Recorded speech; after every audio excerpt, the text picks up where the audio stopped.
আহ, আমরা যারা একটু দায়িত্বে থাকি তাদের আপনারা আশা করেন যে আমরা প্রতিষ্ঠানগুলোতে যাব, আমরা নিজেরাও মনে করি আমাদের দায়িত্বের মধ্যে এটা পড়ে। আহ, অনেকেই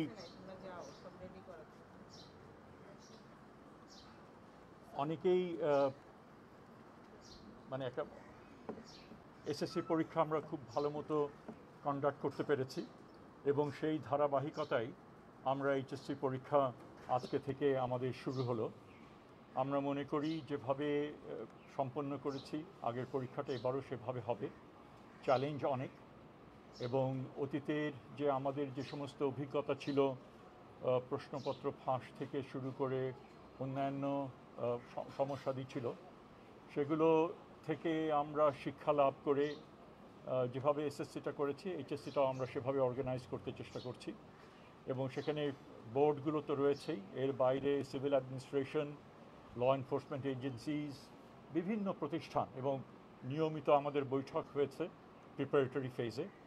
এবং সেই প্রেক্ষিতেই আজকে হচ্ছে একটা উল্লেখযোগ্য দিন যেখানে পরীক্ষাটা শুরু হচ্ছে। আমরা আশা করি যে আমরা এটা সম্পন্ন করতে পারব। এখানে মোট 12,51,000 পরীক্ষার্থী পরীক্ষা দিচ্ছেন এবং 2,800 সেন্টারে এই পরীক্ষাটা হচ্ছে এবং এই পরীক্ষার্থীরা মূলত 9,300 প্রতিষ্ঠান থেকে পার্টিসিপেট করছেন এই ক্ষেত্রে। একটা উল্লেখযোগ্য বিষয় সেটা হচ্ছে যে মোট যে পরীক্ষার্থীর 50.6% হচ্ছেন নারী এবং 49.4% হচ্ছেন পুরুষ, মানে ছেলে। তো এই আমরা আশা করি, বারবার করে বলছি, আমাদের জানা মতে আমাদের তেমন ত্রুটি ছিল না, আমরা চেষ্টা করেছি ভালো মতো যেন হয় এবং আমরা আশা করি যে আমরা ভালো মতো এটা সম্পন্ন করতে পারবো এবং দ্রুততম সময়ের মধ্যে রেজাল্ট সেটাও আমরা পাবলিশ করতে পারবো।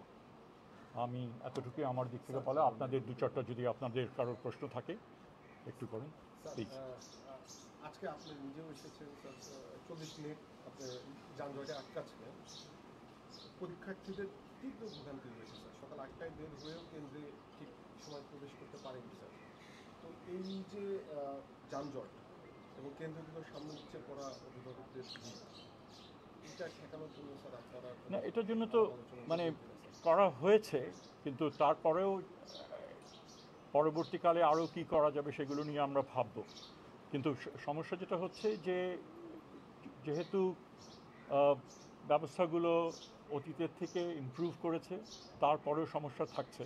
কিন্তু সব কিছু নিরসন করা হঠাৎ করে সেটা সম্ভব হবে না। এখানে যারা আসছেন গাড়ি শহরের মধ্যে দিয়ে, আমাদের শিক্ষা প্রতিষ্ঠানগুলো এমন জায়গায় যে মেইন রাস্তার উপরে অনেকগুলো, সেখানে কিছু সমস্যা তো থাকেই। কাজেই পরীক্ষার্থীরা এবং তাদের পরিবারগুলো যদি আরও আগের থেকে এসে যদি তারা মানে ছাত্রদের এখানে ঢোকানোর ব্যবস্থা করেন, তাদের যারা পরীক্ষার্থী, তাহলে একটা সেটা উপায় হতে পারে। আর এটাই মানে এখানে এগুলো নিয়েই আমাদের কাজ করতে হবে যতটুকু হয়েছে। তবে আমি যেটা বলবো, আমি যখন এসেছি সেক্রেটারিয়েট থেকে, আমার খুব একটা যে অসুবিধা হয়েছে তা না। আমি শুরু হয়েছে একটু দেরিতেই, কারণ আগে আসলে পরীক্ষা শুরু করার কন্ডাক্ট করার ক্ষেত্রে অসুবিধার সৃষ্টি হয়, আমি সেটা চাইনি, সেজন্য একটু পরেই আমি এখানে এসেছি। স্যার আজকে তো বৃহস্পতিবার ঢাকায় এমনিতেই জ্যামের পরিমাণটা বেশি থাকে, তো সেক্ষেত্রে আবার সকাল 10টায় এক্সাম নেওয়াটা মানে আপনাদের হচ্ছে ভবিষ্যতে হচ্ছে কি এরকম টাইমিংটা হচ্ছে বা পরীক্ষার টাইম অথবা হচ্ছে পরীক্ষার ডেট মানে ওইভাবে দেখে শুনে দেওয়ার কোনো পরিকল্পনা আছে? একটা বিষয় আপনি যেটা বললেন, I think that is also important, will take that into account. এবং সেটারও হয়তো অন্য দিক থাকতে পারে, সেগুলো একটু বিবেচনা করি, কারণ আমাদের কতদিন পুরো পরীক্ষাটা আমরা টানবো সেটা কিছুটা রয়েছে। এখানে বর্ষার সময় এবং সেটাও ঘনিয়ে আসছে, অনেকগুলো এখানে বিবেচনা এখানে থাকে। তো সেই পরিপ্রেক্ষিতেই দিনগুলো নির্ধারণ করা হয়েছে। বাট আমি সবসময়ই বলবো যে ইমপ্রুভমেন্টের স্কোপ থাকে এবং এবারের যে অভিজ্ঞতা থেকে অবশ্যই পরবর্তীকালে যে পয়েন্টগুলো আপনারা তুললেন সেগুলো ডেফিনেটলি বিবেচনার মধ্যে সেটা রাখা হবে। স্যার আরেকটা বিষয় সেটা হচ্ছে যে এখন তো বর্ষাকাল এবং মানে হাওর বা হচ্ছে উত্তরবঙ্গের মানুষ হচ্ছে যে কোনো দিন পানি আসার অপেক্ষায় আছে, বন্যার পানি। তো সেক্ষেত্রে হচ্ছে গিয়ে মানে যদি পানি বেড়ে যায় ওই বিষয়গুলো আপনার বিবেচনায় না, নিয়েছেন কিনা? এগুলো ধারণা, মানে এগুলো কেন্দ্র এগুলো সিলেকশনের সবই ক্ষেত্রে? হিসাবের মধ্যে নেওয়া হয়েছে। আমরা পরীক্ষাগুলো আগেই বিভিন্ন কারণে পরীক্ষা পুরোটাই পিছিয়ে গেছে। তো ন্যূনতম তো একটা সময় আমাদের লাগবে, কাজে এটা যে খুব যে একটা কাঙ্ক্ষিত সময়সীমা ছিল তা না, এর মধ্যে আমাদের অপারেট করতে হবে। কিছু কন্টিনজেন্সি অ্যারেঞ্জমেন্ট আছে, ডিটেইলস এই মুহূর্তে আমার সেরকমভাবে আমি সেটা বলতে পারবো না, সেটা আমাদের মন্ত্রণালয় ডেফিনেটলি এটা রয়েছে। প্লিজ শেষ করতে দেন, তারপর আপনার পাবেন। এবং ইনফ্যাক্ট আমরা এদিকে যাব, বিকজ আপনারা কয়েকজনই বলেছেন। তো সেটাই, মানে আমরা এগুলো অবশ্যই এটা হিসেবে রাখবো।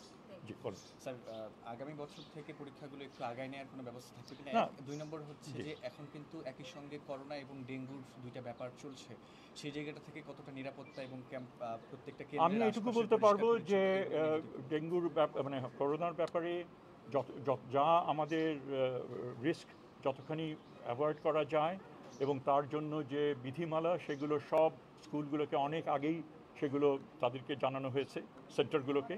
এবং সেই হিসেবে প্রতিটি ছাত্রছাত্রীর মুখে মাস্ক রয়েছে, হ্যান্ড স্যানিটাইজার, এবং ওগুলোর সমস্ত ব্যবস্থা রয়েছে। মোটামুটিভাবে আমাদের যেভাবে সিটের যে অ্যারেঞ্জমেন্ট, সেগুলিও চেষ্টা করা হয়েছে সেই নীতি অনুসারে। তো সেদিক থেকে আমরা খুব একটা বেশি মনে করি না, আমরা যতটুকু সম্ভব সবই করা হয়েছে। একই সাথে সাথে আপনার যে ডেঙ্গুর ব্যাপারেও স্কুলগুলোকে সব নির্দিষ্ট করা হয়েছিল, যেখানে পানি যেখানে থাকতে পারে বা জঙ্গল, সেগুলো সাফ করা। আমার ধারণা বহুলাংশেই সেগুলো তারা করেছে। প্রশ্নপত্র ফাঁস নিয়ে কোনো থ্রেট আছে কিনা সেই ব্যাপারে কোনো ব্যবস্থা শুনেন, আছে থ্রেট কিনা? তো সবসময়ই থাকে, দুষ্টচক্র তো সবসময়ই তারা চেষ্টা করবে এগুলো করতে। কিন্তু যেভাবে আমরা এসএসসিটা সামলেছি, আশা করি এগুলো আমরা সামলাতে পারবো। এবং যতটুকু করণীয়, অনেক আগের থেকেই প্রশ্নপত্রগুলো নির্দিষ্ট জায়গায় সেগুলো নিয়ে যাওয়া, সেগুলো একটা হেফাজতে রাখা, এবং পরীক্ষার কিছুক্ষণ আগে সে সেন্টারগুলিতে নিয়ে আসা, সব কিছু মিলিয়ে খুবই মানে একেবারে ডিটেইল প্ল্যানিংয়ের মাধ্যমে সেগুলো করা হয়েছে। তো আমার ধারণা এগুলো আমরা সফল হব সম্পূর্ণভাবে ঠিক করার জন্য। এবং শিক্ষা মানে সিলেবাস যেটা ছিল একটা ঝঞ্ঝা বিক্ষুব্ধ সময় পার করে এবার এইচএসসি পরীক্ষা দিচ্ছে, এবং এই শিক্ষার্থীদের অনেকেই নানান সময়ও কম পেয়েছেন সিলেবাস কমপ্লিট করতে। আপনি কেমন দেখলেন যে প্রশ্নপত্র কেমন হয়েছে বা কেমন প্রশ্নপত্র দেখার আমার সুযোগ হয়নি, কারণ আমি চাইনি ইভেন পরীক্ষার হলগুলোর মধ্যে ঢোকার, কারণ আমি ঢোকা মানে হয়তো ক্যামেরাম্যান ঢুকবেন অ্যান্ড অল দ্যাট। সো আমি বারান্দার বাইরে থেকে যতটুকু উঁকি দিয়ে দেখা যায় ততটুকুই দেখেছি, এবং যাতে ছাত্রছাত্রীরা যেন লিস্ট ডিস্টার্ব হয়। তবে সেটা হয়তো ছাত্রছাত্রীদেরই জিজ্ঞেস করেন, তারা বলুক। এবং আমি নিশ্চিত যে হয়তো অনেকে বলবে খুব ভালো হয়েছে, কেউ কেউ বলবে খারাপ হয়েছে। তো এটা পারসেপশনের ব্যাপার, তাদের প্রিপারেশনের ব্যাপার, তার উপরে অনেকটা নির্ভর করে। আমাদের দিক থেকে চেষ্টা ছিল নির্ভুল প্রশ্ন দেওয়া। দেখি সেটা কতদূর সম্পূর্ণ হয়েছে। আপনি বলছিলেন যে কেন্দ্রগুলোকে নির্দেশনা দেওয়া হয়েছে পরিচ্ছন্নতার বিষয়টি। আমরা দেখতে পেয়েছি এই কেন্দ্রের যে প্রবেশমুখ, সেটিতে অভিভাবকরা অভিযোগ করেছেন, এবং আমরাও দেখতে পেয়েছি যে আসলে ডাস্টবিন রয়েছে, পাশাপাশি খোলা ডাস্টবিন, এবং এখানে একটা আবদ্ধ খাল রয়েছে, এবং অভিভাবকরা এই কেন্দ্রের